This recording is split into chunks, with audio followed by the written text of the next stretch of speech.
¿Qué tal? Muy buenas noches para todos. Como todos los lunes a esta hora comienza Meridiano 64. Vamos a los avances, por favor.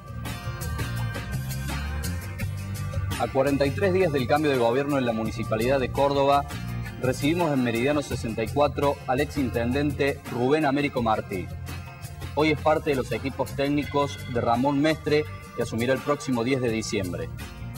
¿En qué estado recibirá la municipalidad del nuevo intendente? ¿Cómo solucionará el radicalismo los conflictos de TAMSE, CRECE y el SUAEM? Además, en Meridiano 64 abordaremos el tema del dólar con el periodista especialista en temas económicos Juan Turelo.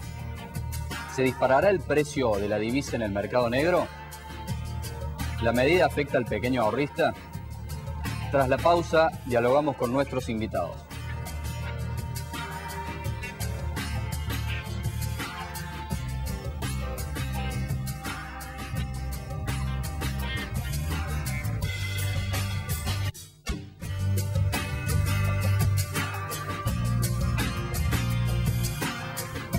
En este segundo bloque de Meridiano 64 vamos a abordar el tema económico, puntualmente el dólar y sus nuevas restricciones, con el periodista especialista en temas económicos Juan Turelo, a quien le damos las buenas noches. Buenas noches, Juan. Hola, Gabriel. Muy buenas noches para todos. Buenas noches.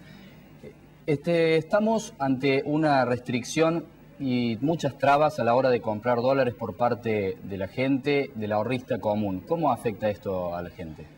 Y a mí me parece que lo ha afectado bastante. Si bien el ahorrista común no es un gran protagonista a la hora de decidir el precio del dólar, sin embargo, en los últimos meses, particularmente desde el mes de julio en adelante, cuando se lanzó la carrera presidencial y la gente comenzó a percibir la posibilidad de que Cristina Kirchner fuera reelegida, dijo la gente seguramente algún ajuste van a hacer después de las elecciones en materia del dólar, porque el gobierno se empecinó en mantenerlo quieto para que no se dispararan los precios y obviamente eso generar algún tipo de ruido en la campaña electoral. Entonces el gobierno dijo, mantengo quieto el dólar, que en la Argentina es algo así como una especie de...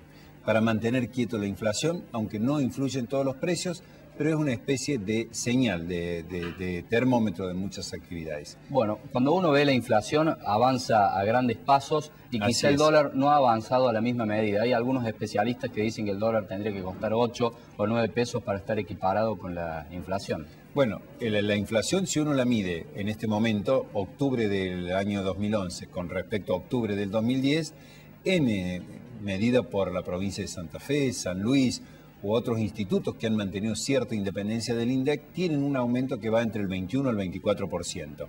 Si lo mide por el INDEC, obviamente creo que es 7,3% en este momento, y la corrección que se ha hecho en el dólar, medido octubre del año 2010 a octubre de 2011, es el 8%. Entonces, la gente en esa campaña electoral se fue prefigurando de que Cristina evidentemente era la ganadora de las elecciones.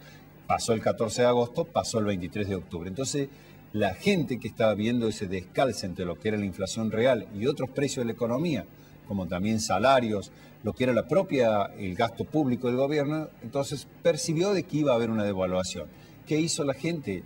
Desde los ahorristas más comunes hasta los medianos y hasta las grandes empresas se pasaron al dólar pensando que el gobierno iba a tomar una decisión de devaluación, quizás 10 o 15% después de las elecciones, y el gobierno está en este momento manteniendo una pulseada para no dar esa devaluación, más allá de que, como decías vos, Gabriel, esto impacta en el pequeño ahorrista que quiere, aunque sea comprar $100, $200, $300, una vez que cobra su sueldo y mantener de esa forma el valor de su moneda.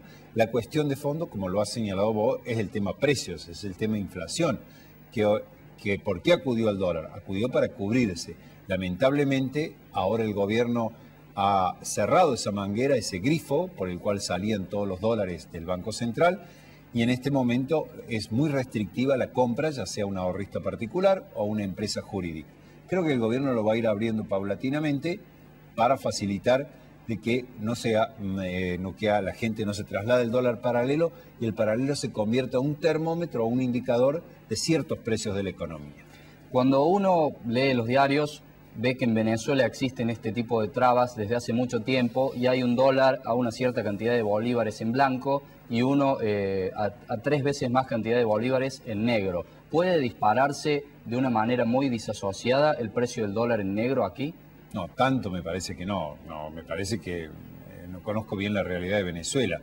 Aquí en este momento el dólar, digamos, en casas de cambio, el dólar de referencia, está en 4 pesos con 28, así cerró en esta jornada, mientras que el dólar paralelo está entre una banda de 4,70 con 4,80.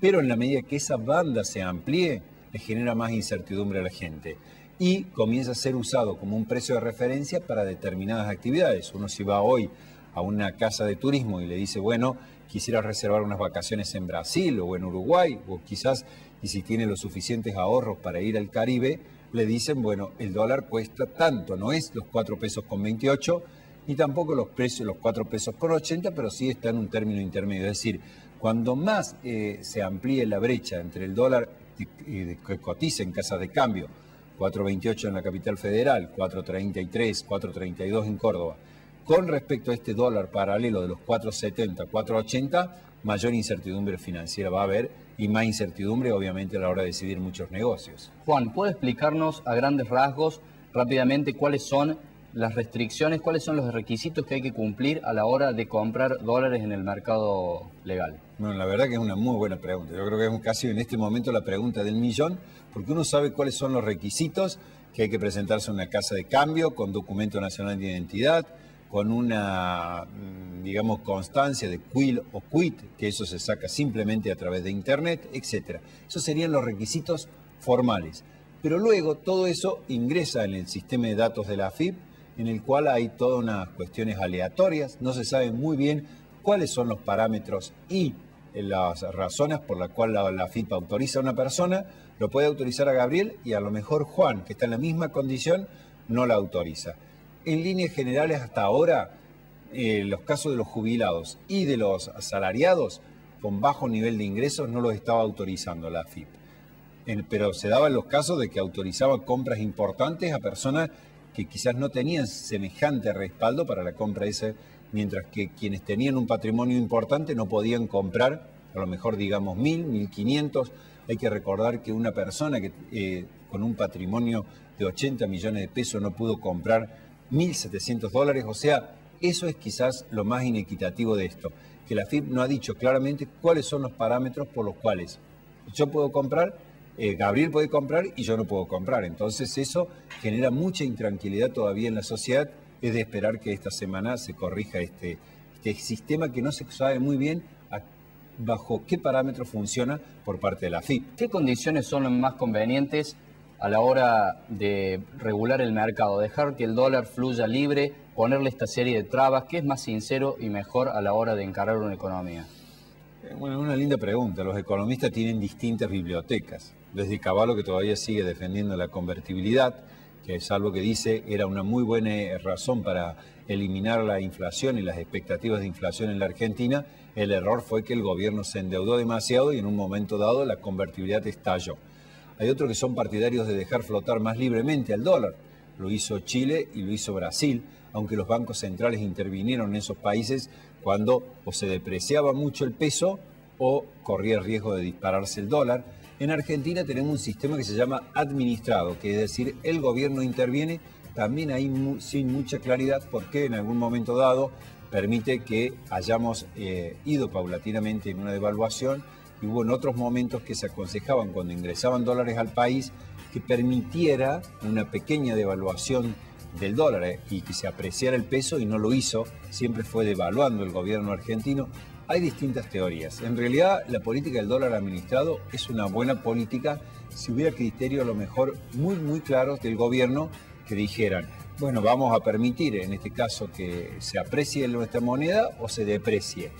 Pero el gobierno en esos criterios no ha sido muy claro, en realidad lo ha manejado más como un ancla inflacionario para que no se dispare la suba de precios y a mí me parece fundamentalmente que toda esta mini crisis que ha habido en torno al dólar ha sido otra batalla cultural perdido para que la gente confíe en la moneda nacional, que es el peso. Falta la confianza.